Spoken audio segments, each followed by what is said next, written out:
الحمد لله الذي يؤمن الخائفين وينجي الصالحين ويرفع المستضعفين ويضع المستكبرين ويهلك ملوكا ويستخلف آخرين.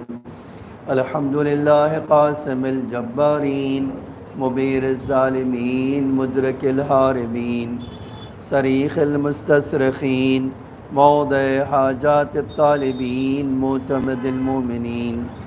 والصلاة والسلام والتحية والإكرام على بشير النذير والسراج المنير حبيب إله العالمين وبالقاسم المصطفى محمد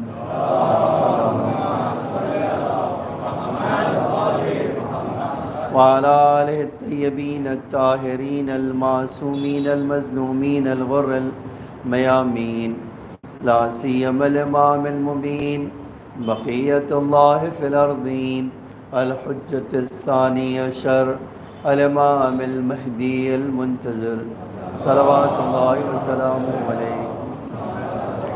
أما بعد فقد قال الله تعالى في محكم كتابه المجيد وفرقانه الحميد وقوله الحق. بسم الله الرحمن الرحيم. يوم ترى المؤمنين والمؤمنين وبأيمانهم بشراكم اليوم جنات تجري من تحتها الأنهار خالدين فيها ذلك هو الفوز العظيم.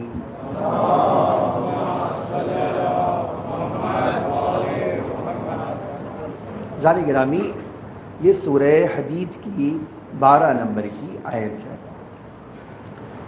اور آیت کا ترجمہ پڑھتا ہوں، پھر آگے ہم جو موضوع پہ بات کر رہے تھے وہ کنٹینیو کرتے ہیں۔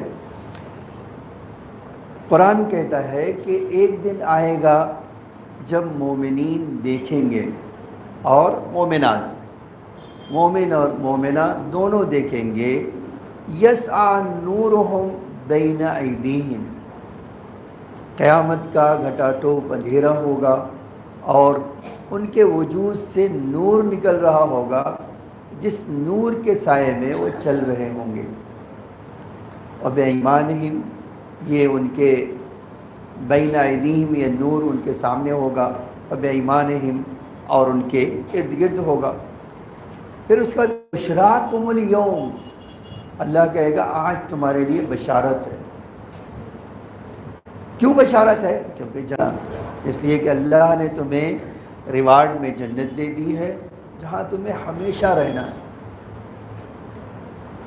ذالک هو الفوز العظیم، اور یہی سب سے بڑی کامیابی ہے۔ ایک مومن کے لیے اس سے بڑی خوشخبری نہیں ہو سکتی جو اس آیت میں سورہ حدید کی بتائی گئی ہے، کہ جب ہر انسان پریشان ہوگا، جب ہر انسان ایک ذرے چھوٹے سے چھوٹے عمل کے لیے فائٹ کر رہا ہوگا، عذاب کی شدت اس کے دماغ کو جو چکرا رہی ہوگی، ایک رشتہ دار دوسرے رشتہ دار سے بھاگ رہا ہوگا، ایسے میں ایک مومن کا نور آگے پیچھے اس کے چل رہا ہو، آرام سے راستہ طے کرتے ہوئے جنت تک پہنچ جائے۔ اس سے بڑے کوئی کامیابی نہیں ہے۔ لیکن یہ جو مسئلہ ہے کہ ایک شیعہ ہونا، ایک مومن ہونا یقیناً بہت بڑی کامیابی ہے، لیکن مومن ہونے کے تو ہمیشہ یہ ہوتا ہے جو بڑے درجے کے حامل ہیں وہ پارٹی بازی سے نہیں ہوئے ہیں۔ دیکھیے یہ دنیا میں چلتا ہے کہ میں پارٹی بازی کسی کی پکڑ لوں اور کچھ بھی نہ کروں پھر بھی میرا بیڑا پار ہو جائے، یہ اس دنیا میں چلتا ہے۔ خدا کے وہاں، اللہ تعالیٰ کے وہاں ہرگز اس طرح کی کوئی چیز چلتی نہیں ہے۔ اسی لیے کہتے ہیں ایمان ہے تو اتنی بڑی خوشخبری ہے، اتنی بڑی کامیابی ہے جس کو آج آپ اور میں صحیح طور سے امیجن بھی نہیں کر سکتے، ہم تصور بھی نہیں کر سکتے، ہم سوچ نہیں سکتے اتنی بڑی کامیابی۔ ٹھیک ہے، لیکن شرط کیا ہے؟ شرط یہ ہے کہ پہلے اپنے آپ کو پہچانو، پھر اپنے رب کو پہچانو۔ اور اپنے آپ کو پہچاننا آسان کام نہیں ہے، لیکن یہ بھی تو بات ہے کہ اگر کوئی آدمی جو انسان اپنے آپ سے محبت کرتا ہے، اور ہر انسان کرتا ہے، ہر انسان کو اللہ نے فطری طور پر اپنے وجود سے محبت عطا کی ہے. بہت ساری دلیل ہے، دلیل دینے کی ضرورت نہیں ہے، خالی ایک دلیل یہی کافی، ایک درد ہوتا ہے تو پورے شہر میں بھٹکتا پھرتا ہے کہ اس کو کیسے ٹھیک کرنا ہے. نہیں، یہ خود اس کی محبت کی اپنے وجود کے لیے دلیل ہے. آج آپ کوئی کتنا بھی کہتا رہے، لیکن یہ حقیقت ہے کہ انسان سب سے زیادہ اپنی ذات سے محبت کرتا ہے، اور کسی سے بعد میں ساری محبتیں آتی ہیں. ایک الگ بات آتی ہے کہ بھئی کبھی کبھی انسان ایثار کرتا ہے، وہ ایک الگ بحث ہے اور ایک کمال کی بات ہے، لیکن آپ یقین جان لیجئے دنیا میں سب سے زیادہ جو چیز سے انسان محبت کرتا ہے وہ اپنی ذات ہے. اب اگر اپنی ذات سے محبت کرتا ہے تو اپنے آپ کو پہچانتا نہیں ہے. ٹھیک ہے، میں نے کہا تھا کہ پہچاننے کا مطلب یہ نہیں کہ میں کس باپ کی اولاد ہوں، کس خاندان کا چشم و چراغ ہوں، میں نے کتنا پڑھ لیا ہے مدرسے میں اور کون سی نوکری کرتا ہوں، یہ نہیں ہے مراد. آپ روح خدا جو آپ کے اندر میرے اندر ہے وہ پہچانیں. یوں ہی نہیں اللہ تعالیٰ نے انسان کو بنایا تو یہ کہہ دیا وَإِذَا سَوَّيْتُهُ وَنَفَخْتُ فِيهِ مِنْ رُوحِي، میں اپنی روح اس میں پھونک رہا ہوں. تو روح خدا کو پہچاننا، اسی لیے کہا تھا میں نے گزشتہ ہفتے کہ یہ بات یاد رکھیے کہ اس سے بڑی کوئی معرفت نہیں ہے کہ انسان اپنے آپ کو پہچان لے. اس سے بڑا کوئی نالج نہیں ہے، اس سے بڑی کوئی پروفٹ والی بات نہیں ہے کہ انسان اپنے آپ کو پہچان لے. میں اب آنا چاہتا ہوں ایک دو اگزامپل دینا چاہتا ہوں. ایک حدیث ہے پیغمبر اکرم صلی اللہ علیہ وسلم نے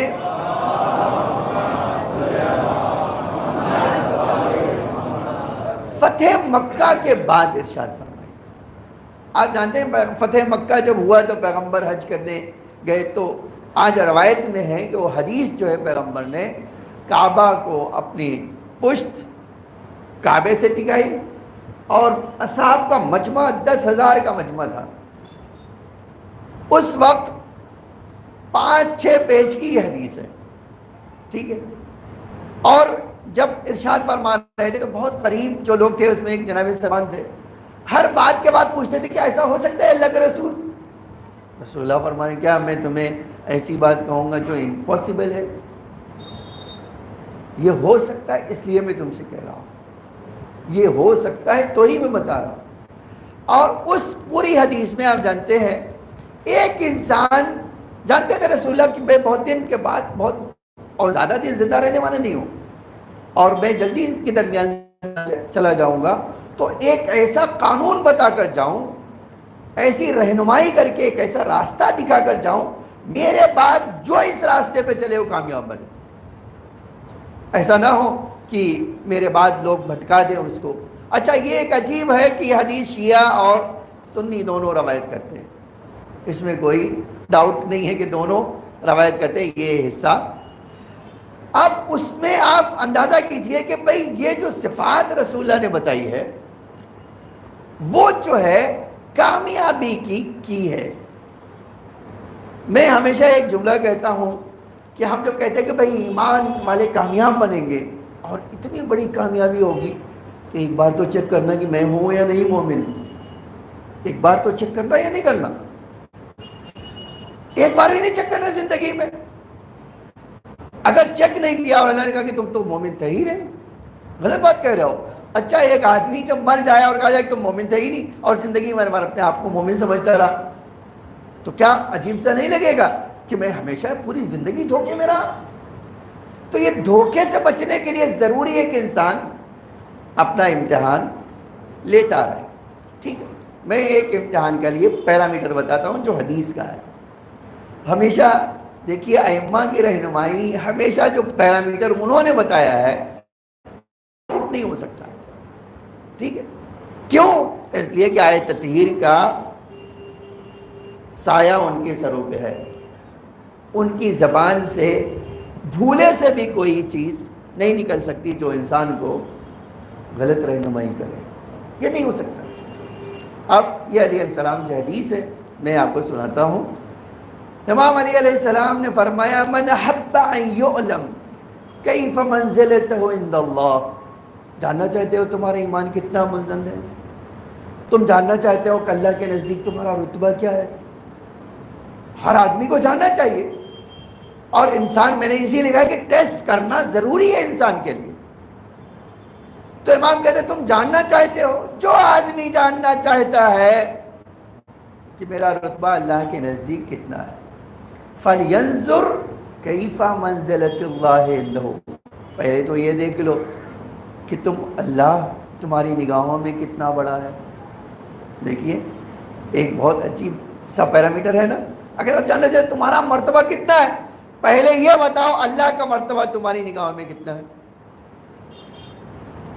اب جب یہ بات آتی ہے تو ایک جملہ سناتا ہوں، دیکھیے یہ بھی ہے کہ دعائے ابو حمزہ سنبھالیے گا۔ چوتھے امام دعائے سحر میں یہ فرماتے ہیں کہ اے اللہ بار بار میں جو تیری مخالفت کر رہا ہوں، امام تو مخالفت کرتا نہیں ہے، امام ہمیں اور آپ کو ایک پیغام دے رہے تھے کہ دیکھو اے میرے چاہنے والوں، اے میرے شیعوں، بار بار جو تم وعدہ کرتے ہو اور خطا کرتے ہو، وعدہ کرتے ہو اور گناہ کرتے ہو، وعدہ کرتے ہو اور معصیت کرتے ہو، توبہ کرتے ہو اور پھر سے معصیت کرتے ہو، کبھی تم نے سوچا ہے کہ اللہ کہے گا کیا میں ہی سب سے اس کے نزدیک میں ہی سب سے ہلکا ہوں جس کی پرواہ نہیں کرتا؟ یہ احون الناظرین، آپ دیکھو کتنا عجیب جملہ ہے کہ امام کہتے کہ اللہ ایسا نہیں ہے کہ میں جو معصیت کرتا ہوں اس کی وجہ یہ ہے کہ میں سوچتا ہوں کہ تو سب سے کم دیکھنے والا ہے، سب سے کم واچ کرنے والا ہے، ایسا نہیں ہے۔ پریشانی یہ ہے اللہ میرے اندر ایک طاقتور خبیث شیطان بیٹھا ہوا ہے، خبیث نفس بیٹھا ہوا ہے جو مجھے دھوکے میں ڈال دیتا ہے، اس بنا پر میں کیا کرتا ہوں؟ گناہوں کی طرف چلے جاتا ہوں۔ لیکن میں اس تعبیر سے فائدہ اٹھانا چاہتا ہوں کہ انسان ایسا ہی ہے کہ چھوٹے سے فائدے کے لیے آرام سے کیا کرتا ہے؟ آرام سے اللہ کا قانون توڑتا ہے۔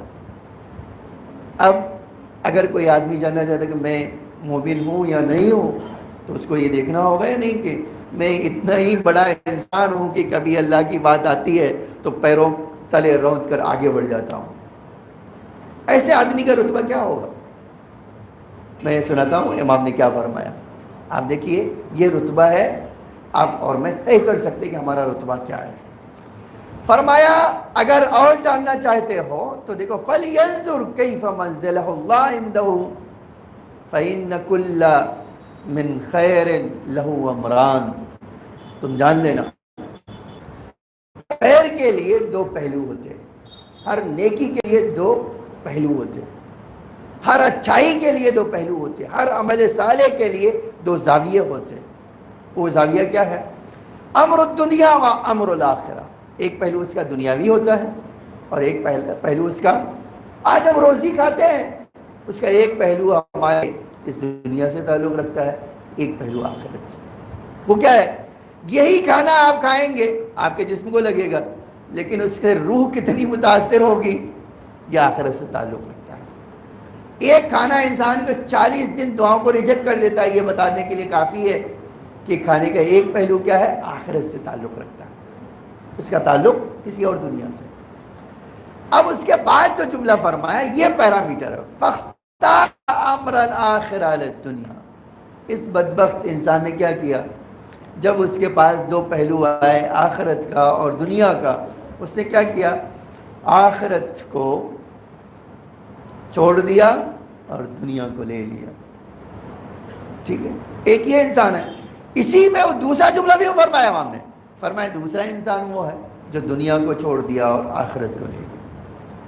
اس کے بعد آپ سنیے، فرمایا جس نے آخرت کو لے لیا دنیا کو چھوڑ دیا وہ ایسا انسان ہے جس کا رتبہ اللہ نے بہت بلند رکھا ہے۔ آپ ایک مثال لیتا ہوں، آپ دیکھو تاریخی مثال ہے، اور چھٹے امام کے جو صحابی تھے عبداللہ ابن ابی عمیر، ایک یہ تھے، مجھے جن کا پیش کرنا عمیر نہیں ہے، وہ عبداللہ ابن ابی یافور، عبداللہ ابن ابی یافور، یہ امام کے صحابی تھے۔ عجب جملہ امام نے ان کے بارے میں کہا ہے، آپ دیکھو کتنا، کس حد تک اس آدمی کا ایمان تھا۔ کوفے کا رہنے والا تھا اور کوفے میں سے ملاقات کرنے کے لیے امام سے مدینے آیا۔ ایک بار آیا، اسے کہا مولا دل میں درد ہو رہا تھا، طبیب نے کہہ دیا کہ یہ جو ہے بیئر پی لو، سکون مل جائے، تمہارا جو ہے دل کا درد ٹھیک ہو جائے۔ بولا کیا کروں؟ امام نے کہا نہیں، ایسا نہیں کرنا، یہ حرام ہے۔ اسے کہا مولا اب آپ سے نہیں مل پایا تھا، اس سے پہلے ہی پی لیا اور درد بھی ٹھیک ہو گیا۔ امام نے فرمایا میں تم سے کہہ رہا ہوں یہ حرام ہے اور اب نہیں پینا۔ اسے ہاں مولا ٹھیک ہے، اب تو نہیں جانتا تھا میں نے، اس لیے پی لیا۔ جب یہ گیا تو ایک جملہ امام نے فرمایا، کہا خدا کی قسم عبداللہ ابن ابی یافور، شیطان تمہارے دل میں یہ شک ڈال رہا ہے، ہرگز اس کی طرف توجہ نہ کرو۔ ٹھیک ہے مولا، اب آپ نے کہہ دیا تو نہیں کروں گا۔ گھر گیا، پھر سے درد اٹھا۔ عجیب ہے روایت کا جملہ کہ اس کے گھر والوں نے کہا کہ ایک بار آزما چکے ہیں، آپ ایک گھٹ پی لی تھی۔ اس نے کہا نہیں، میں مرنا قبول کروں گا اور یہ پینا قبول نہیں کروں گا۔ اچھا آپ یہ دعویٰ بڑا آسان ہے آپ کہ مرنا قبول کروں گا اور پینا قبول نہیں کروں۔ اس کے گھر والوں نے کہا نہیں پی لو۔ کہا نہیں، میں اللہ کی قسم کھاتا ہوں کہ اب میں نہیں پیوں گا، یعنی مولا نے کہہ دیا ہے اب میں یہ کام نہیں کروں گا۔ ٹھیک ہے، درد بڑھتا گیا۔ اب تو امام کی بات یاد ہے، ایک شیطان تمہیں کہیں اغوا نہ کر لے، تمہارے دل میں وسوسہ نہ ڈال دے۔ اس نے کہا نہیں مولا، آپ جب ایک بار کہہ دیا تو بس ختم ہو گئی بات۔ عجب روایت کہ وہ ٹھیک ہو گیا، وہ اسے نہیں مرا۔ اور جا کے اس نے کہا مولا دیکھو کیسے شیطان مجھے وسوسہ کر رہا تھا، لیکن میں آپ کی بات پر یقین کر لیا تھا اور میں نہیں پیا، میں نے سوچا تھا مر جانا ٹھیک ہے۔ اب جب وہ آدمی جانتے ہیں جب موت آئی، مرنا تو ہر آدمی کو ہے، جب موت آئی عجب جملہ فرمایا خدا کی قسم عبداللہ ابن ابی یافور کے جیسا پورے کائنات میں اس وقت میرا کوئی شیعہ نہیں تھا۔ عجب جملہ نہیں ہے؟ فرمایا پورے اس عالم میں جب امام زندہ ہیں میرا کوئی شیعہ عبداللہ ابن ابی یافور جیسا نہیں تھا۔ حتیٰ مفضل سے امام نے ایک عجب جملہ فرمایا، میں نے وہ جملہ آپ دیکھیے، میں نے لکھا ہے کہ عبداللہ سے مفضل سے امام نے عبداللہ ابن ابی یافور کے بارے میں کیا فرمایا۔ فرمایا کہ دیکھو ما احد ادى الینا مفترض اللہ علیہ فینا الا عبداللہ ابن ابی یافور، اللہ نے جو حق ہمارا بندوں کے اوپر رکھا تھا، مفضل سے فرمایا اے مفضل یہ حق سوائے عبداللہ ابن ابی یافور کے کسی نے ادا نہیں کیا۔ اب ایک زمانہ آپ سوچئے 4-4 ہزار شاگرد امام صادق کے تھے جو ایک وقت میں حدیثیں لکھتے تھے، 4-4 ہزار۔ اور امام کیا کہہ رہے ہیں؟ کہتے ہیں میرا جو فرض، میرا حق جو بنتا ہے اس کے اوپر پورے اس شیعہ معاشرے میں کوئی ایک نہیں ہے سوائے عبداللہ کے جس نے وہ حق ادا کیا ہو۔ اب آپ یہ رتبہ کیسے حاصل ہو گیا؟ ایک بات کہہ دیا کہ مولا یہ حلال ہے اور یہ حرام ہے، اس کا مولا بس ہے، ایک بار کہہ دیا نا آپ نے، اب زندگی بھر میرے لیے وہ باؤنڈری رہے گی۔ یہ کیا چیز ہے؟ یہ ہے خود شناسی، کہ جب مجھے اللہ کا ایک نمائندہ کہہ رہا ہے، مجھ سے کہہ رہا ہے کہ یہ تمہارے لیے باؤنڈری ہے تو میرے لیے باؤنڈری ہے، اب میں اس باؤنڈری کو کراس نہیں کروں گا۔ پھر آپ 4 جملے عبداللہ ابن ابو یافور کے بارے میں سن لیجئے۔ ایک اور حدیث میں فرمایا کہ اللہ اس عبداللہ پر رحمت نازل کرے، جس نے زندگی گزاری تو اتنی پاکیزہ کی تعریف کے قابل، مشکور السائی، جو کام کیا اس کے ہم شکر گزار ہے۔ آپ کبھی سوچے ایک کام میں کرتا ہوں، ایک کام آپ کرتے ہیں، اور ایک کام ایسا ہوتا ہے جس میں ہمارا مولا واہ واہ کہتا ہے۔ میں نہیں جانتا ہوں، آپ بہتر جانتے ہیں اس بات کو، لیکن ایک بار ہم یہ بات اپنے آپ کو، میں کام کر رہا ہوں، آیا یہ کام دیکھ کر مولا کا واہ بھئی میرا یہ چاہنے والا اس نے وہ کام کیا ہے جو میرے لیے خود کا سبب، تو فرمایا مشکور السائی مغفور لہ، اللہ اس دنیا میں جانے سے پہلے وہ اس دنیا سے گیا ہے تو مغفرت کے ساتھ اس دنیا سے گیا ہے، مرحومن، ایسے آدمی پر اللہ کی رحمت نازل ہو۔ اور آخری جملہ سناتا ہوں، کتنی عجیب بات ہے یہ، فرمایا خدا کی قسم جب وہ جائے گا تو اللہ اس کو جنت میں ایک ایسا محل دے گا جس کے ایک طرف رسول اللہ کا محل ہوگا اور دوسری طرف امیر المومنین کا۔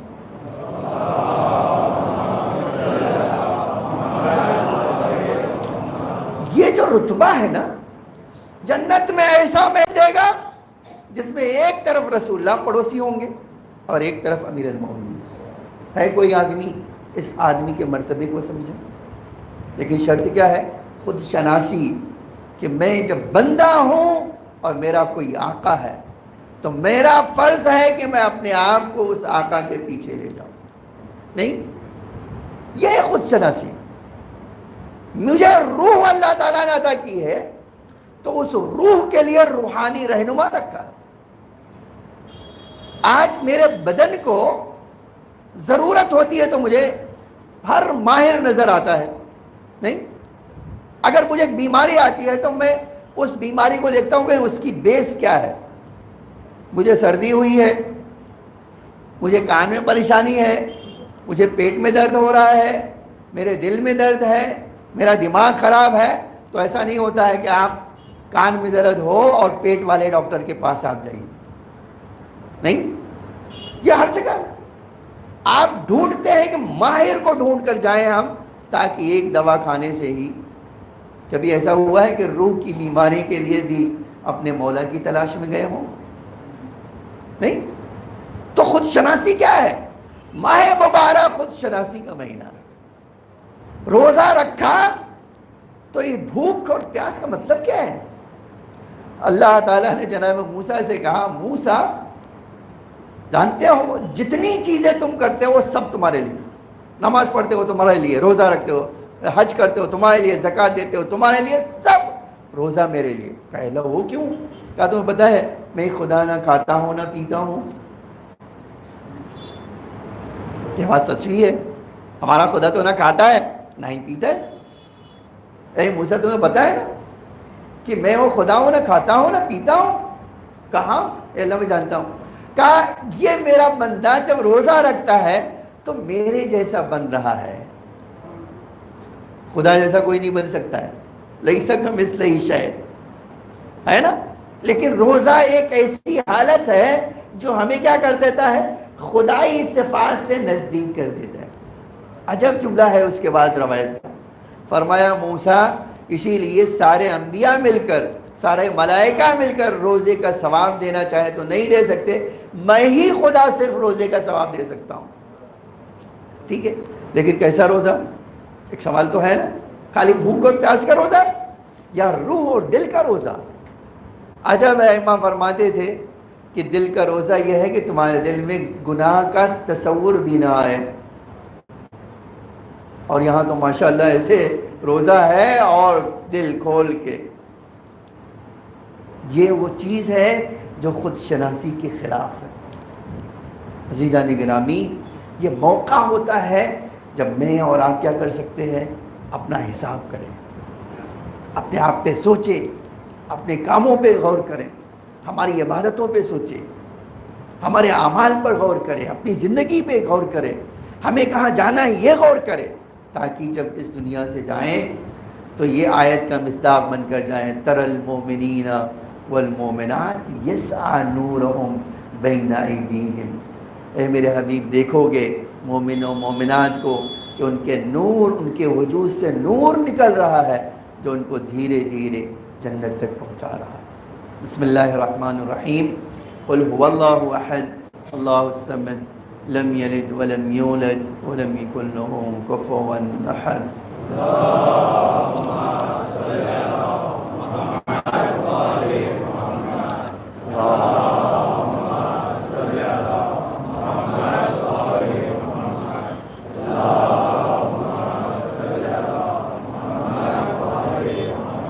لا حول ولا قوة إلا بالله العلي العظيم۔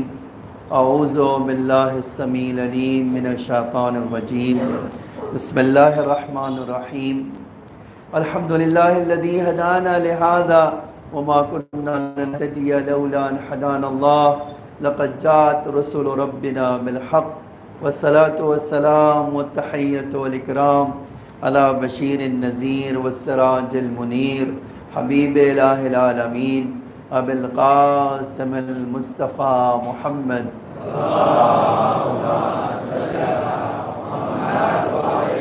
وعلى آله الطيبين الطاهرين المعصومين المظلومين الغر الميامين، لا سيما الإمام المبين بقية الله في الأرضين الحجة الثاني عشر الإمام المهدي المنتظر صلوات الله وسلامه عليه۔ اما بعد یا عباد اللہ، اوصیکم ونفسی بتقوی اللہ، فإن التقوی خیر الزاد لیوم لا ينفع فیہ مال ولا بنون الا من أتى اللہ بقلب سلیم۔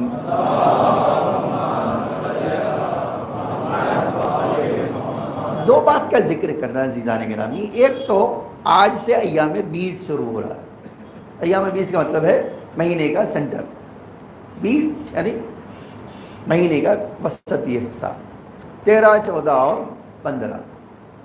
اس میں ماہ مبارک کے لیے ایک دعا ریکمنڈ کی گئی جس کو ہم دعائے مجیر کہتے ہیں۔ دعائے مجیر رسول اللہ صلی اللہ علیہ وسلم کے اوپر جناب جبریل لے کر آئے۔ جب رسول اللہ استغفار کر رہے تھے تو یہ دعا لے کر آئے کہ اللہ کا رسول استغفار کرنا ہے تو یہ جملوں سے کیجیے، ٹھیک ہے۔ آج روایت کا جملہ ہے کہ جس آدمی کے پاس سمندر کے قطرے کے برابر بھی گناہ ہو یا دنیا کی ریتیوں کے برابر بھی گناہ ہو اور اس کا پورا وجود گناہوں میں ڈوبا ہوا ہو، وہ دعائے مجیر ایام 20 میں پڑھے۔ اور یہ مہینہ سب سے بہتر مہینہ اور یہ دن سب سے بہتر دن۔ انشاءاللہ آج جمعہ کے بعد دعائے مجیر پڑھنا چاہتے ہیں۔ آپ کی مصروفیت آپ جانتے ہیں، میں نہیں جانتا ہوں، لیکن ہر انسان کو اللہ کے لیے اور اپنے لیے، اللہ کے لیے اپنے لیے وقت نکالنا ہے۔ کس لیے نکالنا ہے؟ میں اور آپ خطا کار ہیں، اس میں کوئی شک نہیں ہے۔ ہم کم سے کم وہ کام کر لیں جس سے خدا ہم پر رحم کر سکے، یا بہانہ تو فراہم ہو کہ اس نے وہ کام کیا تھا تو بھائی دیکھو معافی مانگ رہا تھا معافی دے دیا۔ ایک آدمی معافی نہ مانگے اور اللہ سے کہے کہ اللہ تو نے معاف نہیں کیا، کہ ایک بار معافی تو مانگا ہوتا، یہ کم سے کم بہانہ تو ہو انسان کے پاس۔ تو ایک بات تو یہ کہنا تھا کہ دعائے مجیر یہ 3 دن پڑھنے کے لیے تاکید کی گئی ہے۔ خالی گناہوں کی معافی کے لیے نہیں، مقروضوں کے لیے بھی ہے۔ جن کے پاس قرض ہے وہ اس دعا کو اس نیت سے پڑھیں، جن کو روزی چاہیے وہ اس دعا کو اس نیت سے پڑھیں۔ اللہ ان سب کی حاجتوں کو قبول کرے۔ دوسری ایک بات تو اس آج کے زمانے سے ضرور ہے، دیکھیے آج جس زمانے میں ہندوستان میں ہم رہ رہے ہیں ایک بڑی پریشانی ہو رہی ہے، وہ الیکشن جب قریب آتا ہے تو لڑانا، ووٹ حاصل کرنے کے لیے لڑانا۔ آپ دیکھ رہے ہو پورے ہندوستان کا ماحول کیسے گرم کیا جا رہا ہے، جانتے ہیں اس کے پیچھے کیا ہے؟ ایک ہی راز، الیکشن جیتنا ہے، ہر قیمت پہ جیتنا ہے۔ اب انسان کی سمجھداری کیا ہے کہ کبھی بھی دشمن کے سازش کا شکار نہ ہو۔ کبھی کبھی دیکھیے صبر کر لینا بزدلی نہیں ہے، اب یاد رکھیے صبر بزدلی کا نام نہیں ہے، حلم بزدلی کا نام نہیں ہے۔ واقعی تعریف کے قابل وہ لوگ جو اکسا رہے تھے اسی ملاٹ میں آپ کو جانتے ہیں اسی رام نومی پہ ہوا، مسجد کے سامنے آ کے نعرہ لگائیں گے، وہاں کے بچے جوان ہیں تو ان کو بھی جوش آتا ہے، وہ بھی سامنے کھڑے ہو گئے تو وہ نعرہ ہم اللہ اکبر کہیں گے۔ مقابلہ آج ہمارا ایمان ہے کہ 200 کافر بھی ہوں تو ایک مومن بھاری پڑے گا اگر پکا مومن ہے۔ لیکن صبر کرنا، دشمن کا شکار نہ ہونا آج کے زمانے میں ضروری۔ کیوں؟ یہ مہینہ عبادت کا مہینہ ہے، وہ کہیں ایسا تو نہیں کہ ہمیں اس سے ڈائیورٹ کرنا چاہتے ہوں کسی اور طرف۔ اسی لیے ضروری ہے کہ اپنی ہوش مندی اور اپنی عقلی جو ہے پختگی کا ثبوت دے۔ ٹھیک ہے، نعرہ لگا لو، جتنا لگا لو، کیا ہوگا؟ تمہارے نعرے لگانے سے تو ہمارا ایمان نہیں بدل جائے گا، ٹھیک ہے، یا تمہارے جو ہے بکواس کرنے سے تو ہمارے وجود پہ کچھ فرق نہیں پڑے گا۔ انسان کے جذبات ضرور مجروح ہوتے ہیں، لیکن جذبات پہ قابو پانا ہی ایک مومن کا تو کام ہے۔ اسی لیے تو کہہ رہے عقل ہمیشہ مومن کے آگے رہتی ہے، جذبات پیچھے رہتے ہیں۔ تو اس ماحول کو بگڑنے نہ دیں، اور خاص طور سے ماہ مبارک ہے، ہم کیوں کسی کافر کی سازش کا شکار ہو جائے، کیوں کسی منافق کی جو ہے سازش کے شکار ہو جائے؟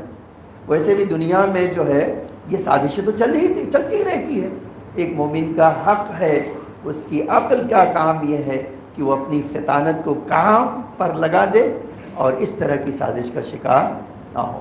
اللہم صلی علی محمد وآل محمد، اللہم صلی علی محمد وآل محمد، اللہم صلی علی محمد عبدک ورسولک وامینک وصفیک وحل الکرامت علیک من خلقک ابوالقاسم المصطفى محمد۔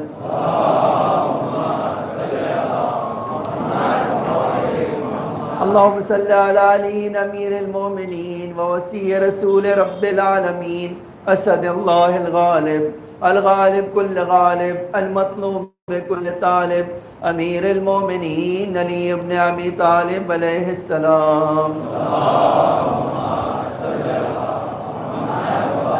اللہم صلی علی صدیقۃ الطاہرہ فاطمۃ سیدۃ نساء العالمین۔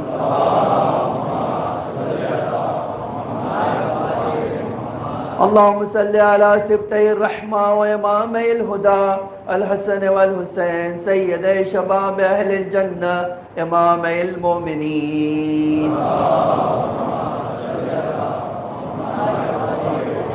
اللہم صلی علی علی ابن الحسین و محمد ابن علی و جعفر ابن محمد و موسیٰ ابن جعفر و علی ابن موسیٰ و محمد ابن علی وعلی ابن محمد والحسن ابن علی ائمۃ المؤمنین۔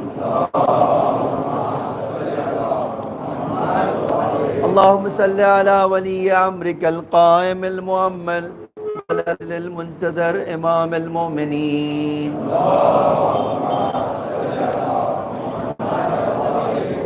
اللہم صلی علی فاطمة وابیہا وبعلہا وبنیہا وسر المستودع فيها بعدد ما حاط به علم۔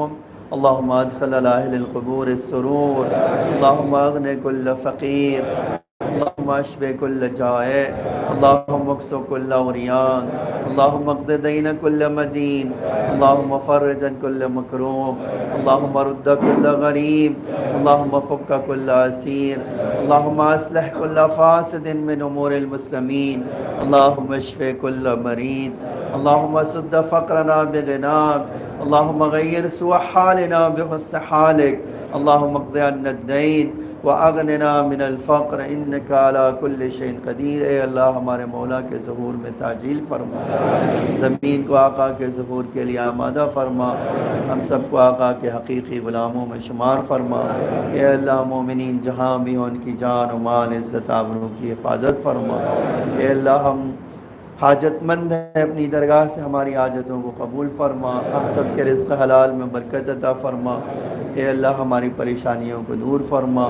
مومنین اے اللہ جو بیمار ہیں انہیں شفا عاجل و کامل عطا فرما، جو اس دنیا سے گزر چکے ان کی مغفرت و رحمت فرما۔ اے اللہ تجھے محمد اور آل محمد کا واسطہ دنیا میں جہاں بھی سازشیں ہو رہی ہیں ان سازشوں کو ناکام فرما، اسلام کے پرچم کو سر بلند فرما، کفر و نفاق کے پرچم کو سرنگوں فرما۔ اے اللہ تجھے محمد اور آل محمد کا واسطہ ہمارے بچوں کی حفاظت فرما، ہمارے ضعیفوں پہ رحم فرما، اے اللہ ہماری عورتوں کی حفاظت فرما۔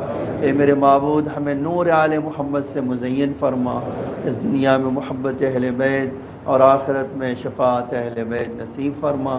اے اللہ تجھے محمد اور آل محمد کا واسطہ ہمارے ڈھیر سارے گناہوں کو معاف فرما، ہمارے مختصر سے اعمال کو قبول فرما۔ اے اللہ ماہ مبارک ہے، ہماری نماز، دعا، مناجات، استغفار و تلاوت قرآن اور روزے کو قبول فرما۔ ان اللہ و ملائکتہ یصلون علی النبی یا ایھا الذین آمنوا صلوا علیہ وسلموا تسلیما۔